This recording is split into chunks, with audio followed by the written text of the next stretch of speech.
తూర్పుగోదావరి జిల్లా రాజమండ్రిలో విషాదం నెలకొంది. గోదావరిలో పడవ బోల్తా ఇద్దరు మృతి చెందారు. మృతులు గాడారాజు, చెవల అన్నవరంగా గుర్తించారు. మరొకరి కోసం గాలిస్తున్నారు. సంఘటనా స్థలానికి చేరుకున్న అధికారులు పరిస్థితి సమీక్షిస్తున్నారు. నిన్న మధ్యాహ్నం 2 గంటల సమయంలో ఒక పడవలో గోదావరి లంకలో పార్టీ చేసుకునేందుకు 12 మంది వ్యక్తులు వెళ్లారు. రాత్రి 8 గంటల సమయంలో తిరిగి వస్తుండగా పడవలోకి నీరు చేరడంతో ప్రమాదం జరిగింది. ఇది గమనించి 9 మంది సురక్షితంగా బయటకు వచ్చారు. మిగతా 3 గల్లంతయ్యారు. అర్ధరాత్రి 12 గంటల సమయంలో 2 మృతదేహాలు లభ్యమైనట్లు అధికారులు తెలిపారు.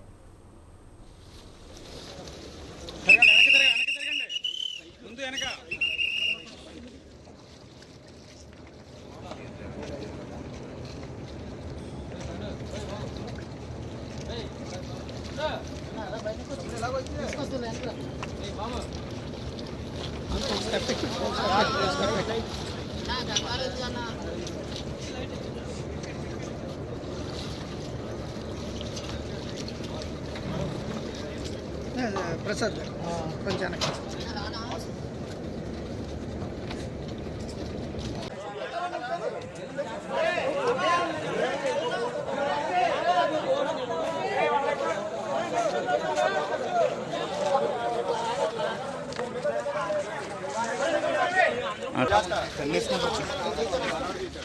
అన్నా కొద్దిగా వెనకరా అన్నా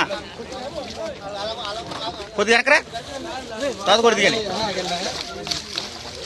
ఆనందం కొద్దిగా వెనకరా ఆనందం నువ్వు కూడా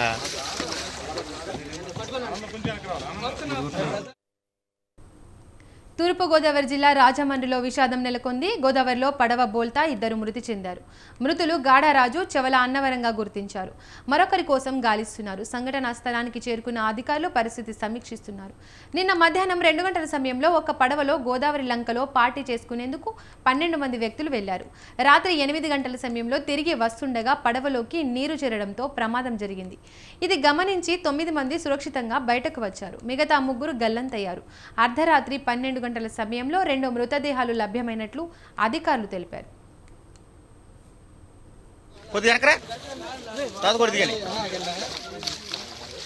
ఆనందం కొద్దిగా వెనకరా ఆనందం నువ్వు కూడా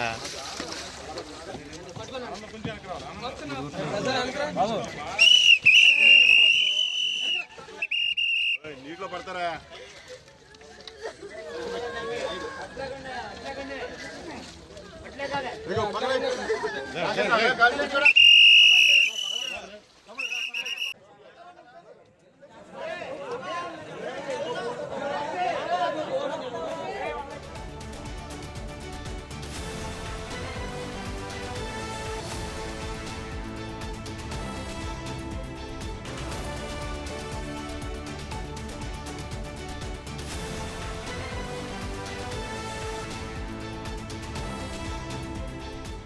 ఆనందం కొద్దిగా వెనకరా ఆనందం నువ్వు కూడా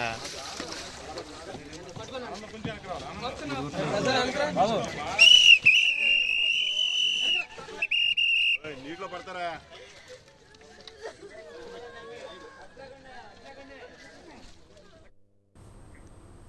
ఇక ఇదే అంశానికి సంబంధించి మరిన్ని డీటెయిల్స్ మా కరెస్పాండెంట్ చిట్టిబాబు ఫోన్ లైన్లో అందిస్తారు. చిట్టిబాబు చెప్పండి. Deepika, good morning. నిన్న సాయంత్రం రాజమండ్రిలో అయితే విషాదం చోటు చేసుకుంది. నిన్న మధ్యాహ్నం సమయంలో కొంతమంది 12 మంది వ్యక్తులు గోదావరి మధ్యలో ఉన్నటువంటి లంకల్లో విహారయాత్ర అనుకోవచ్చు, లేకపోతే పార్టీ అనుకోవచ్చు, వారైతే లంకల్లోకి వెళ్ళడం జరిగింది. సుమారు 12 మంది అయితే ఒకే పడవలో. అయితే అక్కడ ఉన్నటువంటి సమాచారం ప్రకారం 24 మంది ఒకే బోట్ లో వెళ్ళడానికి ప్రయత్నించినట్టు తెలిసింది. అయితే ఆ 24 మంది ఒకేసారి ఎక్కడంతో ఆ పడవలోకి నీరు రావడం గమనించినటువంటి వ్యక్తులు ఎవరైతే ఉన్నారో వాళ్ళందరూ కొంతమంది మళ్ళీ గోదావరి పుష్కరఘట్ట ఏదైతే ఉందో రాజమండ్రిలోని పుష్కరాల రేవు వద్దకు వచ్చేసి 12 మంది దిగిపోయి మిగతా 12 మంది అయితే అదే పడవలో వెళ్ళడం జరిగినట్టుగా సమాచారం ఉంది. అయితే ఆ 12 మంది కూడా సురక్షితంగానే లోపలికి వెళ్లారు. సుమారు 8 గంటల వరకు కూడా అదే లంకల్లో గడపడం జరిగింది. ఆ తర్వాత రాత్రి 8 గంటల సమీపంలో అటు నుంచి మళ్ళీ పుష్కరఘాటికి వచ్చే క్రమంలో గోదావరి వరద నీరు ఏదైతే ఉంటుందో ఆ నీరంతా కూడా పడవలోకి రావడం గమనించి 9 మంది మొత్తం 12 మంది కూడా గోదావరిలోకి దూకడం జరిగింది. దూకిన తర్వాత 9 మంది సురక్షితంగా అయితే బయటకు రావడం జరిగింది. అయితే ఇద్దరు మాత్రం 9 మంది రావడం జరిగింది, 3 మాత్రం గల్లంతైనట్టు సమాచారం ఉంది. అయితే 9:30 నుంచి 12 గంటల వరకు కూడా గాలింపు చర్యలు చేపట్టగా గాడరాజు, చెవలన్నవరం అనే వ్యక్తుల యొక్క మృతదేహాలు లభ్యమవడం జరిగినట్టు అధికారులు తెలిపారు.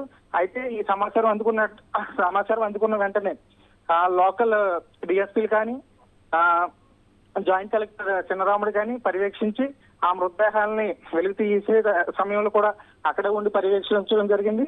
అయితే మిగతా మృతదేహం కోసం వెతకడం కూడా జరిగింది. అయినప్పటికీ అర్ధరాత్రి వరకు గాలింపు చర్యలు చేసినప్పటికీ కానీ 2 మృతదేహాలు దొరికాయి.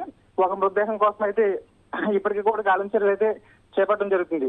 అయితే దీని మీద అధికారులు ఏం చెప్తున్నారంటే, అనధికారికంగా కొంతమంది పడవల నుంచి లోపలికి వెళ్ళి అక్కడ తిరగడం జరుగుతుందని చెప్పేసి అయితే అధికారులు చెప్పడం జరుగుతుంది. దీని యొక్క పరిణామాలు మరిన్ని ఇంకా జరిగే అవకాశాలు ఉన్నాయి కాబట్టి ముందు ఇటువంటి చర్యలు ఏమీ జరగకుండా, ఇటువంటి సంఘటనలు ఏమీ జరగకుండా ముందు ఇంకా కఠిన చర్యలు తీసుకుంటామని చెప్పేసి అధికారులు చెప్పడం జరుగుతుంది. Deepika, thank you Chitti Babu.